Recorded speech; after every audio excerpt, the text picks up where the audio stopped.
ఏంటిది? గవర్నమెంట్ కాకుండా అపోజిషన్ వాళ్ళు ఎంప్లాయీ కోసం బిల్లు పెట్టారు. అది కూడా పార్లమెంట్లో. అదెలా సాధ్యం?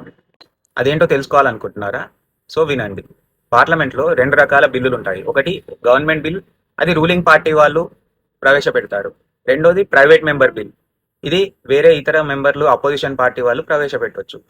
కానీ ఈ పిఎంబీలు పాస్ అయ్యే ఛాన్సులు మాత్రం చాలా అంటే చాలా తక్కువ. అయితే ఏమైందంటే వినండి. డిసెంబర్ 5న అపోజిషన్ నుంచి సుప్రియా సులే గారు ఒక బిల్లును ప్రవేశపెట్టారు. అది రైట్ టు డిస్కనెక్ట్ బిల్. ఈ బిల్లు ఎవరికి వర్తిస్తుందంటే 10 కంటే ఎక్కువ మంది ఉద్యోగులున్న కంపెనీలకు ఇది వర్తిస్తుంది. ఆఫీస్ అవర్స్ అయిపోయాక ఎంప్లాయర్స్ ఫోన్ చేసినా మెసేజ్ చేసినా రిప్లై ఇవ్వాల్సిన అవసరం లేదు.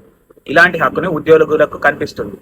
ఈ బిల్లు ప్రకారం కంపెనీలు ఆఫీస్ అవర్స్ ఏంటో, ఆఫ్ అవర్స్ ఏంటో, ఎమర్జెన్సీలో ఎవరికి ఫోన్ చేయాలి, ఓవర్ టైం చేస్తే ఎంత కాంపన్సేషన్ ఇస్తారు అన్ని క్లియర్ గా చెప్పాలి.